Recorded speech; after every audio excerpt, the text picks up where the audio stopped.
Would you look at the actual size of this thing? It's practically vertical. How does it even function without falling over? Commander Lork asked, gesturing wildly with three of his upper appendages, while the fourth maintained a death grip on his stimulant beverage. Fleet Admiral Zixa leaned forward, her bioluminescent spots pulsing with an annoyed purple hue as she studied the holographic image. "This is hardly the time for your xenobiological fascination, Lork. We just lost an entire assault division to these upright primates." "Yeah, but have you considered how ridiculous they look?" Lork continued, seemingly oblivious to the gravity of the situation. Balancing on two limbs? That's like trying to build a skyscraper on toothpicks. Evolutionary dead end, if you ask me. The war room of the Galactic Hegemony flagship. Inevitable conquest buzzed with nervous energy as various commanders and advisors flitted about, casting furtive glances at the central hologram displaying their recent humiliating defeat. The creature at the center of the display rotated slowly, a pink-skinned biped with peculiar fur isolated to the top of its head, and occasionally elsewhere, dressed in what their intelligence suggested was rudimentary battle armor. A human. "Dead end or not?" Staff Intelligence Officer Vrax interjected, her eye stalks drooping with fatigue. "These bipeds just decimated our forces. 87% casualties, Lork. 87%. Well, obviously we underestimated them." Lork shrugged his upper shoulders while his lower set remained rigid in the formal military posture. "Classic mistake. Won't happen again." Admiral Zixa slammed a tentacle on the holotable, causing the image to flicker momentarily. "It certainly won't happen again, because if it does, we'll all be answering to the Supreme Coordinator directly. Need I remind you what happened to the last fleet that failed to meet conquest quotas?" A collective shudder ran through the assembled officers. Everyone knew about the infamous Pelgry incident. The former admiral was now reportedly working as a waste processor technician on a frontier mining colony. The hegemony was not known for its forgiving nature when it came to military failures. "Look," Zixa continued, calming herself with visible effort, her breathing sacs inflating and deflating in the rhythm taught at Officer Training Academy. "We need solutions, not observations about human physiology. The conquest of Earth is already behind schedule by 14 rotations." Lieutenant Graz, a young officer from the tactical division who had been quietly analyzing data in the corner, cleared his throat equivalent. "Ma'am, if I may? I've been reviewing the battle recordings from the planet's surface, and there's something concerning. More concerning than losing an entire division to primitives?" Lork quipped. Graz ignored him. "The humans we engaged. They weren't wearing standard military uniforms. At least not according to our intelligence about Earth military organizations." Zixa's eye stalks straightened with interest. "Explain." "Well..." Graz manipulated the hologram, zooming in on one of the humans from the battle. "This attire indicates they were part of something called Weekend Warriors, or National Guard. It's a sort of part-time military force." A heavy silence fell over the war room. "Part-time?" Lork finally broke the silence, his stimulant beverage slipping from his grip and splashing onto the pristine floor. Nobody noticed. "As in, not their primary function?" "Correct, sir," Graz continued, his voice modulation becoming higher with anxiety. "And based on communications we intercepted, this wasn't even their main force. They referred to themselves as a scout unit, and were apparently just checking things out when our division engaged them." Admiral Zixa's bioluminescent spots turned a pale, sickly yellow, the Messixian equivalent of turning ghost white. "Are you telling me we just threw our elite Vanguard division against what amounts to a human hobby group?" That's one interpretation, yes, ma'am." "Staring void," someone whispered from the back of the room. Lork, for once, had nothing witty to say. Staff Sergeant Mike Davies had seen some weird shit in his 15 years of military service, but this, a literal alien invasion during what was supposed to be a routine weekend training exercise, definitely took the cake. "Reynolds! I need that comlink up yesterday!" Mike shouted over the sound of alien energy weapons sizzling through the air above their makeshift barricade. "Working on it, Sarge!" Private First Class Reynolds shouted back, his fingers flying over the field communication device. "But their tech is causing some kind of interference." Mike ducked as a particularly close bolt of whatever the hell that energy was scorched the air where his head had been a moment before. Around him, the men and women of Scout Unit 7, a ragtag bunch of weekend warriors who normally spent their civilian time as accountants, nurses, teachers, and IT specialists, were holding their own against what appeared to be honest-to-God aliens. "This is so damn cool." muttered Specialist Wilson, the unit's resident sci-fi nerd, as he lined up another shot with his rifle. The crack of the weapon was followed by a distant, distinctly inhuman shriek. I mean, terrifying, but also cool. Less talking, more shooting, Mike grunted, though privately he agreed. If you had to be involved in humanity's first contact with hostile aliens, it might as well be something you could brag about later. Assuming there was a later. "Hey, Sarge," called out Corporal Lee from behind an overturned supply truck. "You think these are the same type of aliens that the government's been denying exist since Roswell?" "I think," Mike replied, pausing to squeeze off 3 well-placed shots that dropped an alien trying to flank their position, "that if the government knew these purple squid-faced bastards existed, they'd have given us better weapons than these standard-issue rifles." It had started as a normal Saturday morning. Scout Unit 7 had been deployed to this remote area for a standard reconnaissance exercise, essentially a glorified camping trip with military jargon thrown in. Then the sky had torn open with an ominous rumble, and before anyone knew what was happening, alien ships were disgorging troops that immediately opened fire. Fortunately for humanity, Scout Unit 7 happened to be in just the right place at just the wrong time. Or perhaps it was the other way around, depending on your perspective. "Sarge, got through to command!" Reynolds shouted triumphantly, holding up the comm unit. Mike crawled over, keeping his head down. "This is Staff Sergeant Davies of Scout Unit 7. We are under attack by—" He paused, realizing how ridiculous his next words would sound. "Hostile extraterrestrial forces, requesting immediate backup and heavy artillery support." The response was predictable. "Say again, Scout Unit 7. Did you say extraterrestrial?" Mike grabbed the comm unit. "Yes, goddammit! Aliens! Big purple ones with tentacles and energy weapons. They're trying to kill us. We're killing them back. And we could really use some help out here." There was a long pause. "Have you been drinking, Sergeant Davies?" Mike was saved from having to respond by another barrage of alien fire that sent everyone diving for cover. "Give me that," Specialist Wilson said, grabbing the comm unit. "Listen up, Command. This is Specialist Wilson. I've got video." He held up his smartphone, which had been recording the entire encounter. "Sending footage now. And trust me, not even Hollywood CGI is this good. We've got real aliens here, and they're not the friendly ET type." Minutes later, the comm unit crackled back to life. "Scout Unit 7, this is General Harrington. Your footage has been received and verified. Hold your position. All available forces are being mobilized. I repeat, hold your position." Mike exchanged glances with Wilson. All available forces sounded promising, but hold your position was military speak for, "You're on your own for now. Try not to die." "Reynolds," Mike called out. "How's our ammo situation?" Reynolds grimaced. "Not great, Sarge. We packed for a weekend exercise, not the War of the Worlds." "All right, listen up." Mike gathered his unit around, keeping low behind their makeshift fortifications. "We've got unknown hostiles with superior technology, but so far they don't seem too bright tactically. They keep charging in formation instead of utilizing cover, which means they're either inexperienced or overconfident." "Or both," Lee suggested. "Or both," Mike agreed. "Either way, we use it against them. We're outgunned but not outmatched. Standard guerrilla tactics. Hit and move. Don't stay in one spot long enough for them to zero in. And conserve ammo. Make every shot count." Private Miller, the youngest of the group and on only his second training exercise ever, raised a shaky hand. "Sarge, what if they've invaded everywhere? What if this is happening all over the world?" It was the question they'd all been thinking but hadn't voiced. Mike looked at the scared faces of his unit. Ordinary citizens who signed up for the National Guard to help during natural disasters and earn some money for college, not to be humanity's first line of defense against an alien invasion. "Then we make these purple bastards regret choosing Earth," Mike said firmly. "But for now, we focus on what we know. We're here, they're here, and we're not letting them past us. Clear?" A chorus of "Clear, Sarge," answered him, with varying degrees of confidence. "All right then." Mike checked his rifle. "Let's show these aliens what happens when you mess with humans on a weekend." Back aboard the inevitable Conquest, the mood had shifted from shock to panic as reports continued to stream in from the surface. "They've adapted to our energy weapon signatures," Science Officer Krell reported, her voice pitched higher than normal. "They're using the most primitive projectile weapons I've ever seen, literally metal slugs propelled by chemical explosions. But they're aiming for our troops' breathing apparatus with remarkable accuracy." "How is that possible?" Admiral Zixa demanded.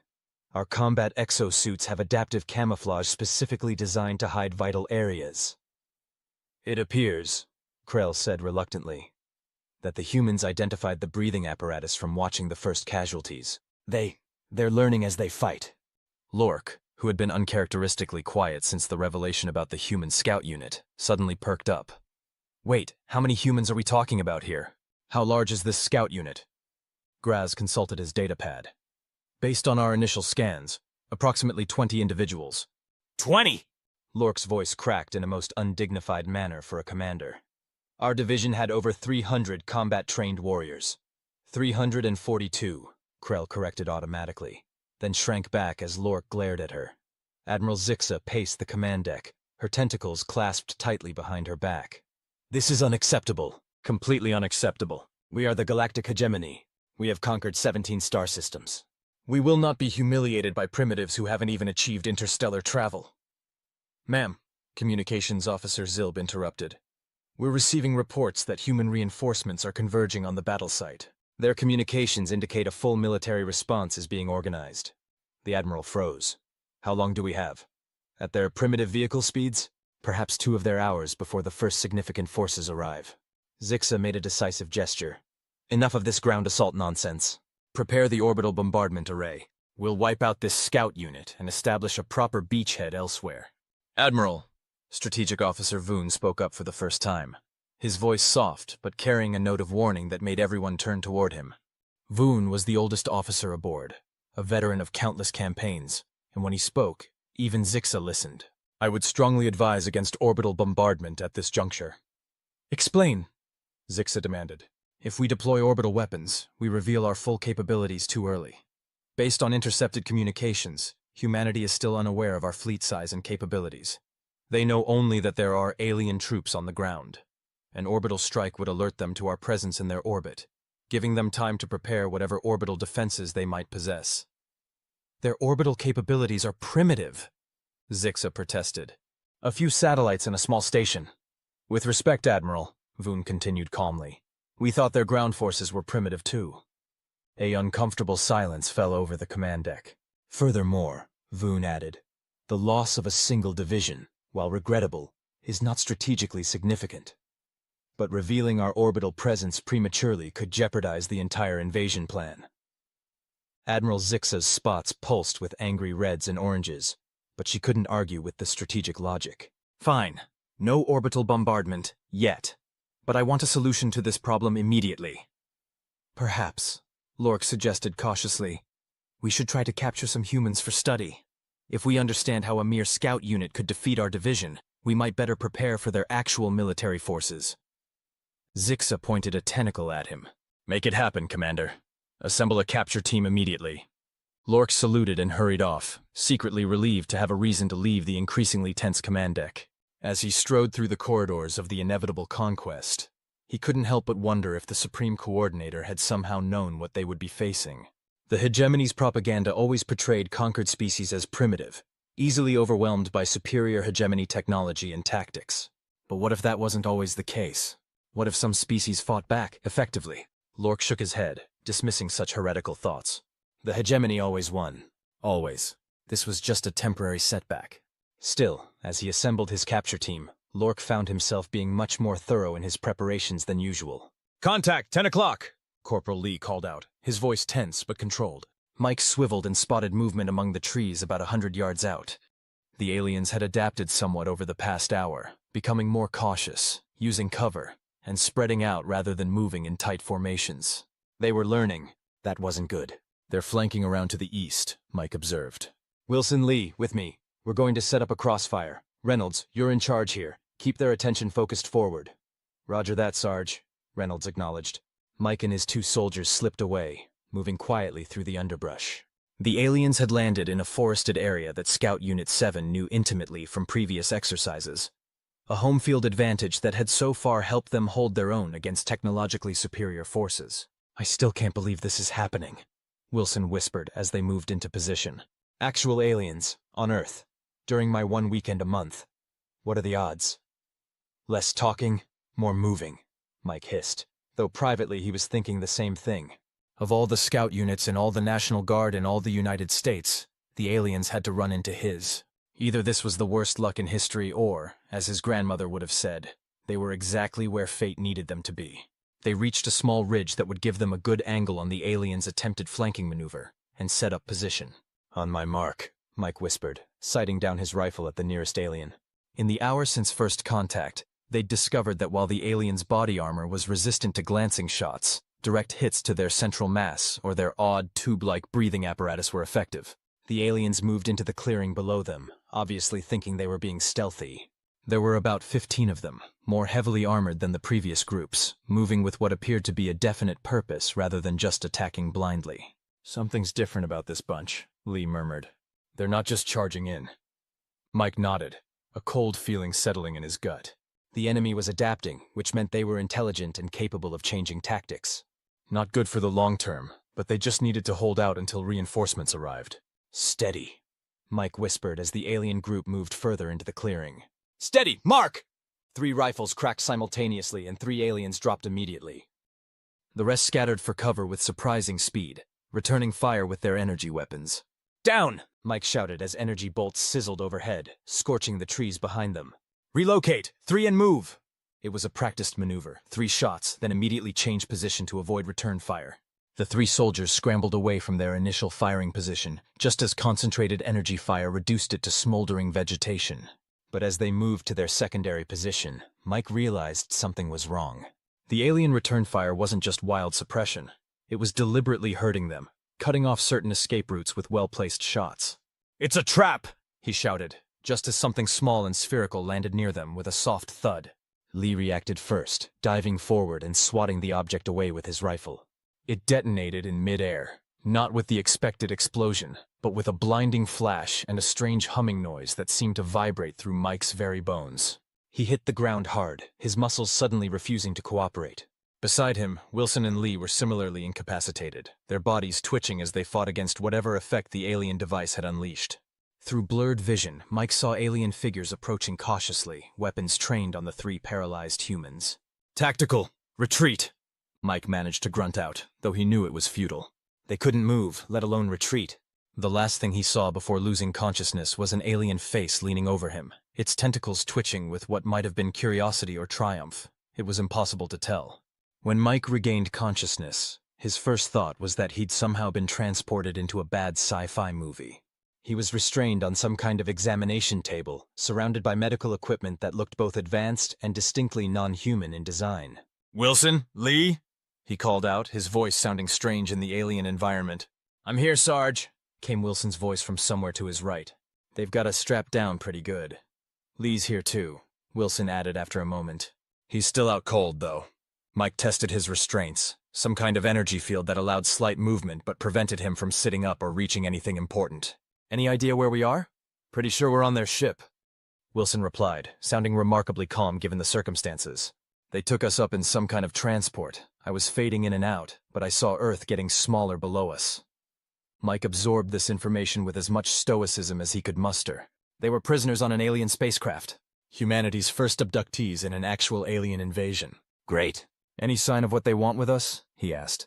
"Well, they haven't started the anal probing yet, so that's something," Wilson quipped, then immediately sobered. "Sorry, Sarge. Inappropriate humor as a stress response." "No, keep it up," Mike said. "I could use the distraction while I figure out how we're going to escape and get back to our unit." Wilson made a sound that was half laugh, half snort. "Escape? From an alien spaceship?" "With all due respect, Sarge, I think that might be a bit outside our weekend warrior training." "Probably," Mike agreed. "But since when has lack of training stopped Americans from doing the improbable?" Before Wilson could respond, a door hissed open, and several aliens entered the room. Mike recognized one from their insignia as probably being an officer of some kind. They'd started identifying rank markings during the battle. "Greetings, humans," the alien officer said in perfect, slightly accented English, its words emanating from a small device attached to what Mike assumed was the alien equivalent of a throat.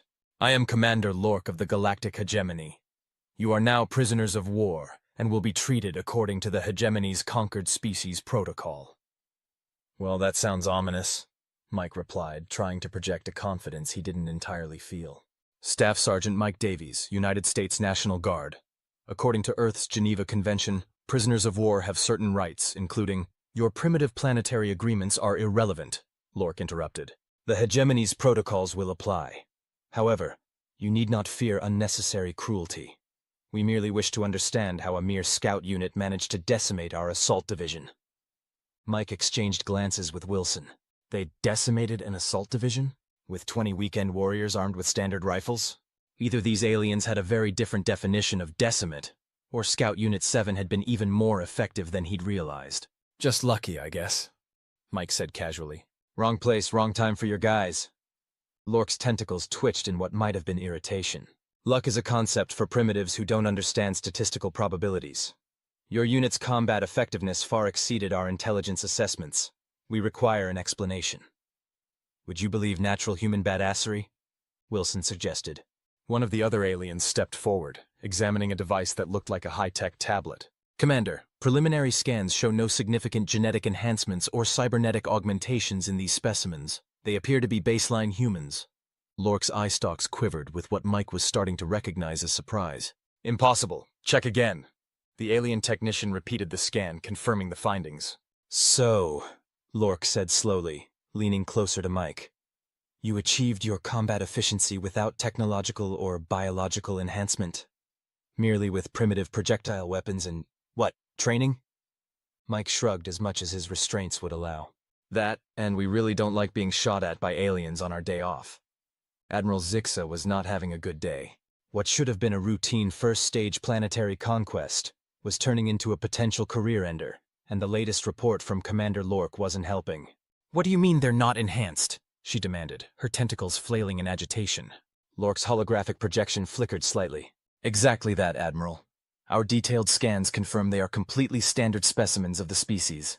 No genetic modifications, no cybernetic implants, not even significant pharmaceutical enhancements beyond mild stimulants they call caffeine and energy drinks.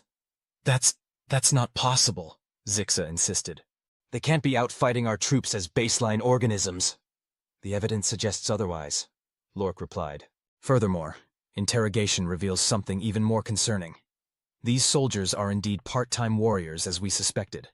Their primary occupations are civilian. One repairs computing devices, another educates juvenile humans, and the leader apparently manages supply logistics for a commercial entity. Admiral Zixa sank into her command chair, her bioluminescence dimming to a muted blue of distress. Are you telling me that a group of part-time amateur warriors with civilian day jobs managed to achieve an 87% casualty rate against our elite Vanguard division? Yes, Admiral, Lork confirmed. And according to their statements, they are considered a relatively standard unit, not especially distinguished within their military structure. A heavy silence fell over the command deck as the implications sank in. If these are their part-time forces, Strategic Officer Voon said quietly, what are their full-time professional soldiers capable of? The question hung in the air like a toxic cloud. There's something else, Admiral, Lork continued reluctantly. The humans are aware they've been abducted. One of them, the specialist named Wilson, asked if we'd informed their command structure that they've been taken prisoner. Of course we haven't, Zixa snapped. Why would we communicate with an inferior species we intend to conquer? Well, Lork's projection shifted uncomfortably. He suggested that if their command doesn't hear from them soon, they will assume the worst and, how did he put it? Bring the full might of the United States military down on our alien asses. Is that a threat? Zixa demanded. I believe it was intended as a helpful warning, Lork replied. He seemed genuinely concerned for our welfare. Admiral Zixa scoffed. The arrogance, as if their primitive military could threaten the hegemony fleet. Admiral, Communications Officer Zilb interrupted urgently. We're detecting massive movements of Earth military forces converging on the initial contact point. They've established a perimeter and are deploying what appear to be heavy weapons. Additionally, their global communication networks are buzzing with emergency broadcasts. Show me, Zixa ordered. Zixa. The main view screen shifted to show satellite imagery of Earth's surface, where indeed, there was significant military activity around the area where their division had been defeated. More concerning were the images from other locations. Military bases erupting with activity, naval vessels changing course, aircraft taking to the skies. They're mobilizing globally, Krell observed. Not just locally. How? Zixa demanded. How did they alert their entire planet so quickly?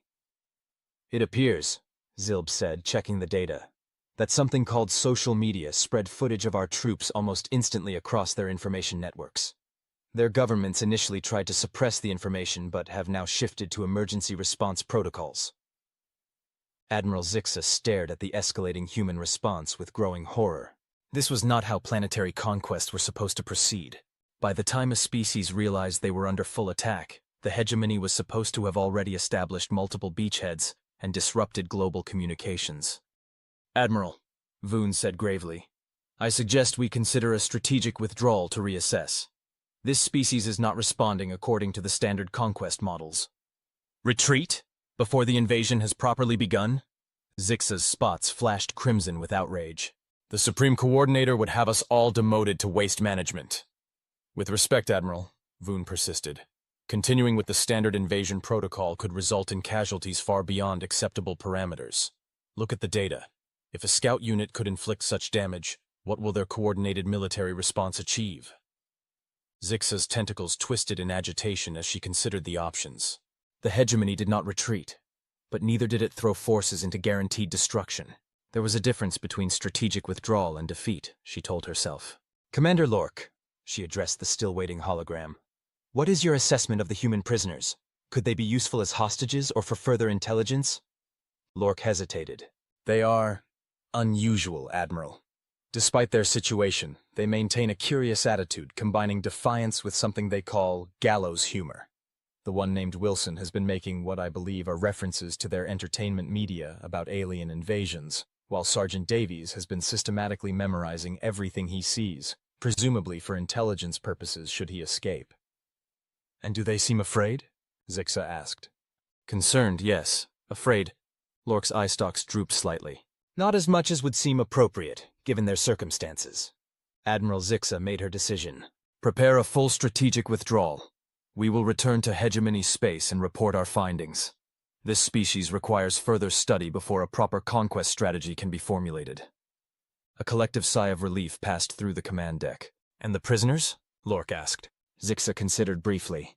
Standard protocol would be to eliminate them to prevent intelligence leakage. But in this case, return them. Their absence has clearly been noticed, and eliminating them might provoke an even stronger response. Besides, what could they possibly report that would help them against our technology? So let me get this straight, General Harrington said, rubbing his temples as if fighting a migraine. You and your men were abducted by aliens, taken aboard their spaceship, interrogated, and then just returned? And during this entire experience, Specialist Wilson here was quoting Independence Day. At them? Mike sat stiffly at attention in the debriefing room, still wearing the same dirty uniform he'd had on during the battle and subsequent abduction. Beside him, Wilson had the good sense to look slightly embarrassed. In my defense, sir, Wilson said, I was trying to maintain morale while gathering intelligence on their capabilities. By asking if they'd seen the movie where Earth kicks alien ass? The general asked incredulously. It seemed relevant to the situation, sir. General Harrington looked like he was reconsidering every life choice that had led him to this moment. And you believe they withdrew their forces because... They seemed genuinely surprised by our effectiveness, sir, Mike replied. Based on their questions and reactions, I believe they expected minimal resistance. When Scout Unit 7 inflicted heavy casualties, it threw their entire invasion plan into disarray. The general leaned back in his chair, studying the 3 returned soldiers. Do you realize what you're saying, Sergeant? That a single National Guard scout unit effectively stopped an alien invasion? Not stopped, sir, Mike corrected carefully. Delayed. Commander Lork made it very clear they were conducting a strategic withdrawal to reassess. They'll be back, just with a different approach. And probably a lot more firepower, Lee added. General Harrington was silent for a long moment, processing this information. Around the debriefing table, various intelligence officers and scientific advisors who had been hastily assembled were scribbling notes or exchanging meaningful glances. The good news, Mike continued, is that we learned quite a bit about their technology, command structure, and tactical doctrine during our time aboard their vessel. They were surprisingly careless about what they let us see. Arrogance, Wilson suggested. They still think of us as primitives, just ones that unexpectedly bite back. That tracks with their behavior during the ground engagement, Lee agreed. They started with straight-ahead assault tactics, like they expected us to panic at the sight of them. When that didn't work, they had to improvise. And that's when they decided to capture you for study, the general concluded. Mike nodded. Yes, sir. I believe they're used to conquering species with minimal resistance. They seem to have an established protocol for it. A galactic empire of bullies. Wilson muttered. Specialist, the general warned, though without much heat. Sorry, sir. Galactic hegemony of bullies. Despite the gravity of the situation, a few chuckles escaped from the junior officers present. General Harrington sighed deeply. In my 30 years of military service, I never thought I'd be debriefing soldiers on alien tactics and technology. But here we are. He straightened in his chair. I want full reports from each of you. Every detail you can remember about their weapons, defenses, ship layout, everything. Our scientific teams will need all the information they can get if we're going to prepare for their return. Yes, sir, the 3 soldiers responded in unison. And Sergeant Davies, the general added, while I can't officially commend you for fighting off an alien invasion during a routine weekend exercise, mainly because no one would believe the commendation wasn't a joke, I want you to know that Scout Unit 7's actions may well have saved countless lives by giving Earth time to prepare. Mike felt a swell of pride for his unit. Thank you, sir, but we were just doing our job. Your job, the general repeated with a wry smile, was supposed to be a simple wilderness navigation exercise. Well, sir, Mike replied with a small shrug. Adaptability is a core value of the National Guard. 6 months later, Commander Lork stood nervously before the Supreme Coordinator of the Galactic Hegemony, trying not to let his tentacles tremble visibly as he concluded his presentation. And so, based on our extensive analysis, we believe the species designate humans represents a Category 5 conquest challenge, requiring a full armada rather than the standard subjugation force. The Supreme Coordinator, a massive ancient member of the same species as Lork, with bioluminescent patterns so complex they indicated centuries of age, leaned forward on the ceremonial throne. You expect me to commit a full armada?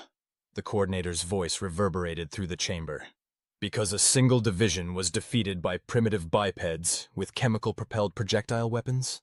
Lork swallowed nervously. Not just any bipeds, Supreme One.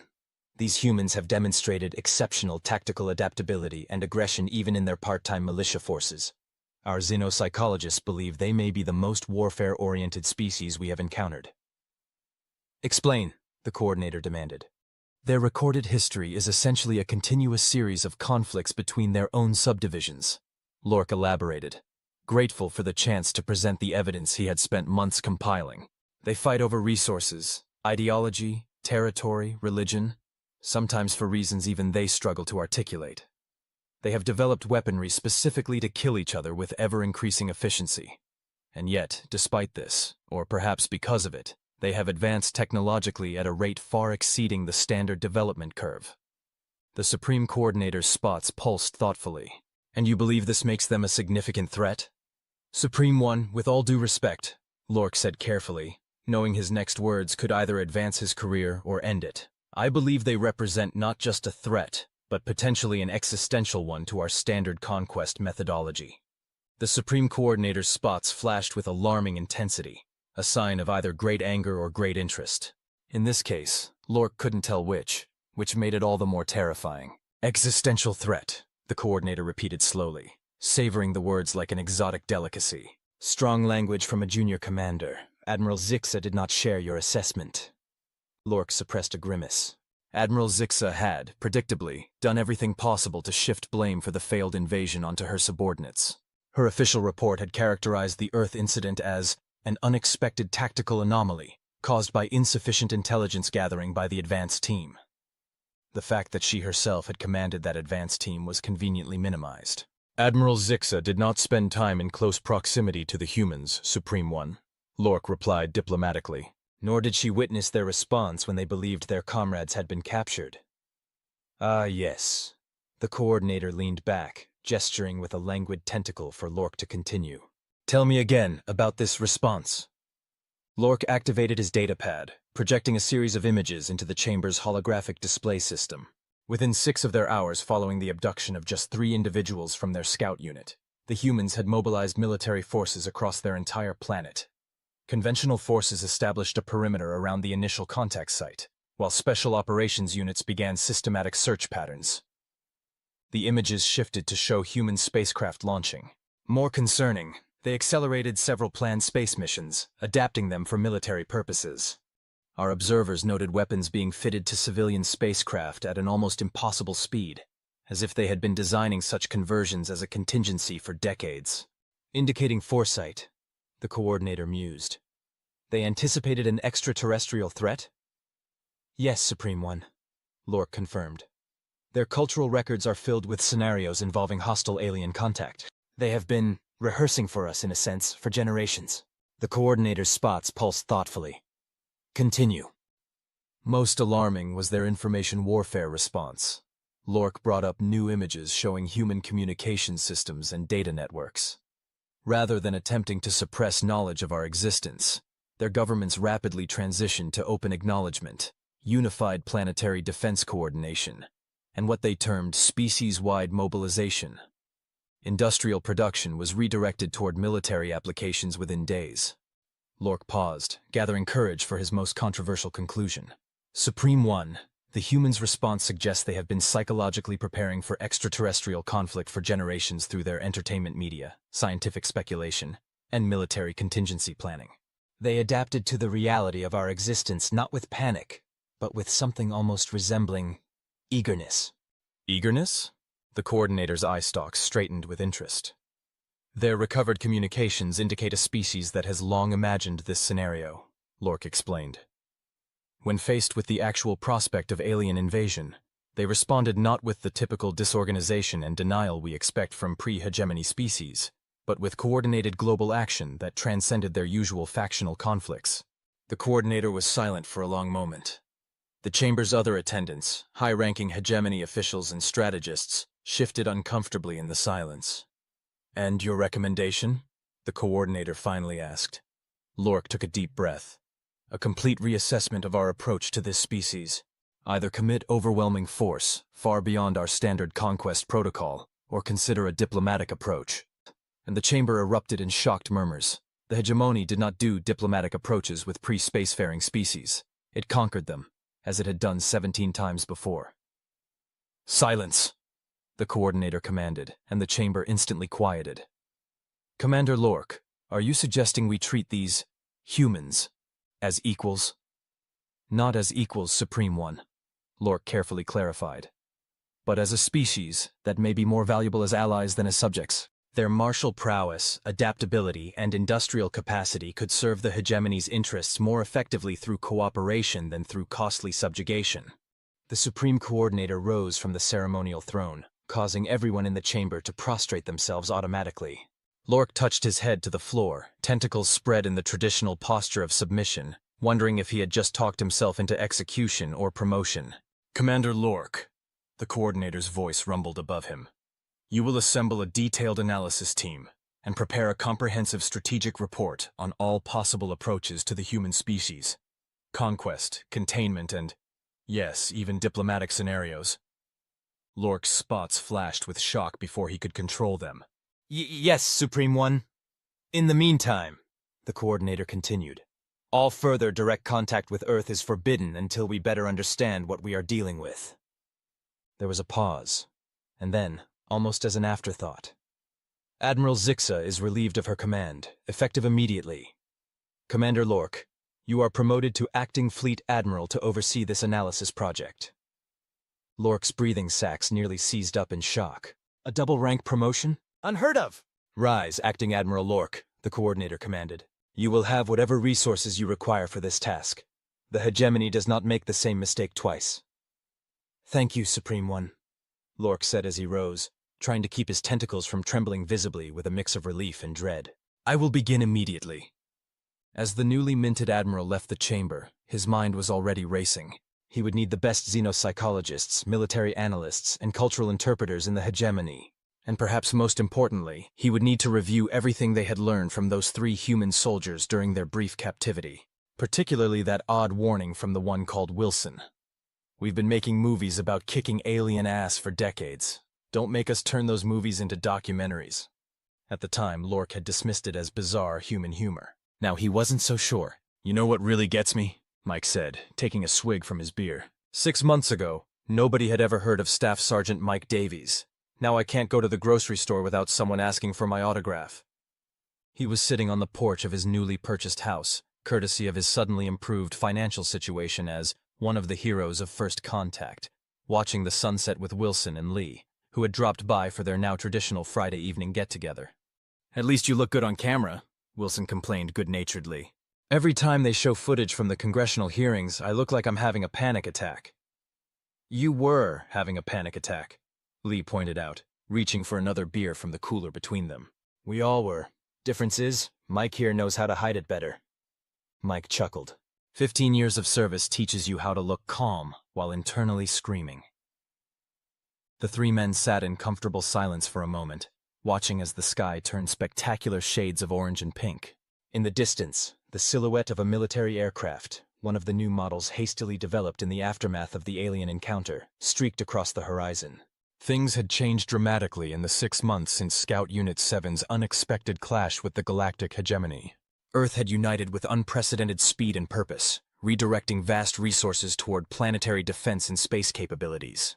The lingering threat of the aliens' return hung over humanity like a sword of Damocles, but rather than paralyzing society with fear, it had galvanized a spirit of innovation and cooperation that few would have thought possible before. "You think they're coming back?" Lee asked, voicing the question that was never far from any of their minds. Mike stared thoughtfully at the darkening sky. "Definitely. The question is when and how. And whether they've learned their lesson," Wilson added. "I mean, they seemed pretty shocked that their super-advanced troops got their asses handed to them by weekend warriors." "Don't sell yourself short," Mike said. "Weekend warriors who happen to be damn good at their jobs." Lee raised his beer in a toast. "To Scout Unit 7, the part-time soldiers who started an interplanetary incident." They clinked bottles, grinning.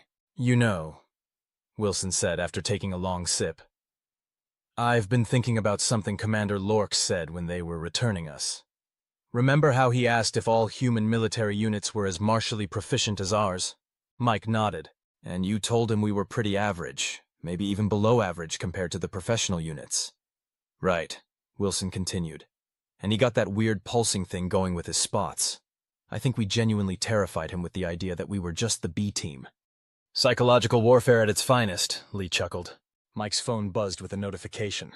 He glanced at it and sat up straighter. "Speaking of which," he said, showing them the screen. "Guess who just got reactivated for a special assignment?"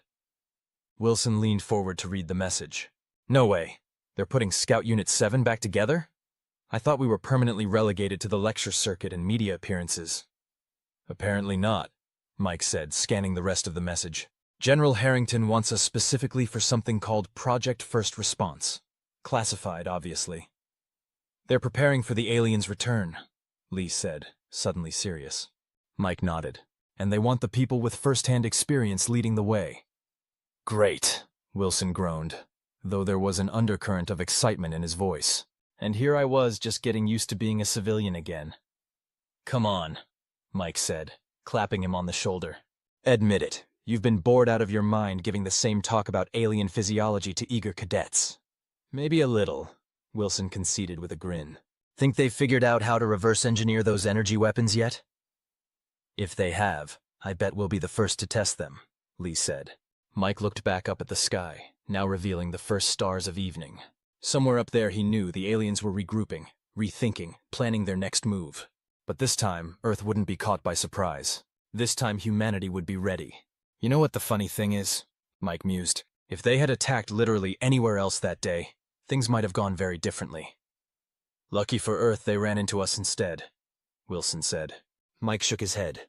"Lucky for them, more like. Can you imagine if they'd dropped their troops near an Army Ranger unit? Or the Marines? Hell, even regular Army would have hit them harder than we did." "And yet we're the ones who made first contact history," Lee said with wonder in his voice. "A bunch of weekend warriors. To the weekend warriors." Mike raised his bottle again. "Part-time soldiers. Full-time badasses." As they toasted, a shooting star, or perhaps something else, streaked across the darkening sky, a brief reminder that Earth was now undeniably part of a much larger and more dangerous galactic community. But if the aliens thought humanity would be an easy conquest, they had another thing coming. After all, if a single National Guard scout unit could derail their invasion plans, what would happen when they faced the full might of a united Earth? Mike had a feeling the Galactic Hegemony was about to find out the hard way that humans were the wrong species to mess with, even on their days off. Deep in the secure analysis center aboard the Hegemony command vessel, Inevitable Victory, hastily renamed from Inevitable Conquest following the Earth debacle, Acting Admiral Lork reviewed the latest simulation results with growing concern. "Run it again," he ordered the tactical officer. "Adjust parameters set for beta. Assume the humans have successfully reverse-engineered our energy weapon technology." The holographic display flickered, showing a new simulation of a hegemony invasion force engaging with Earth defenses. The results were troubling. Projected casualty rates exceed acceptable parameters by 347%.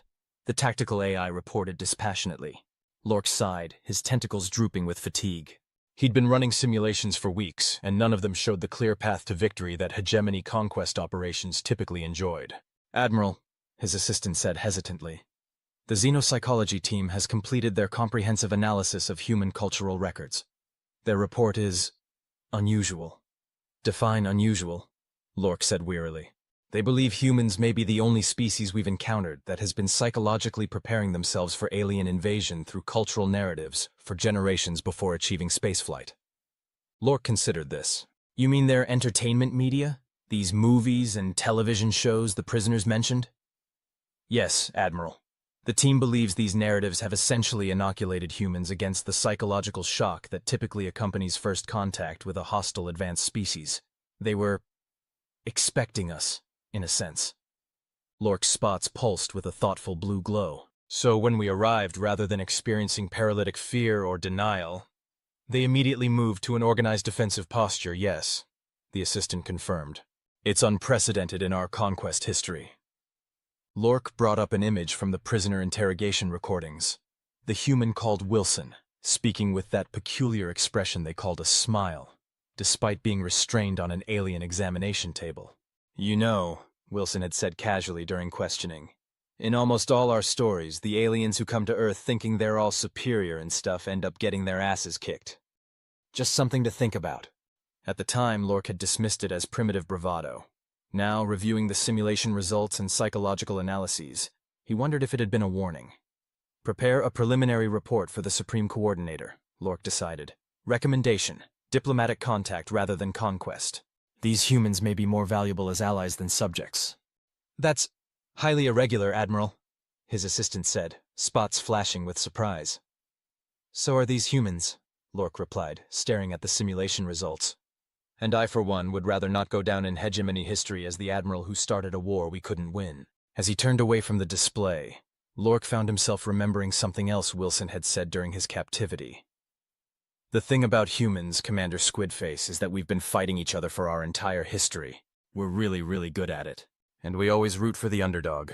So if you guys come back looking for a fight, well, just remember you're not fighting a scout unit anymore."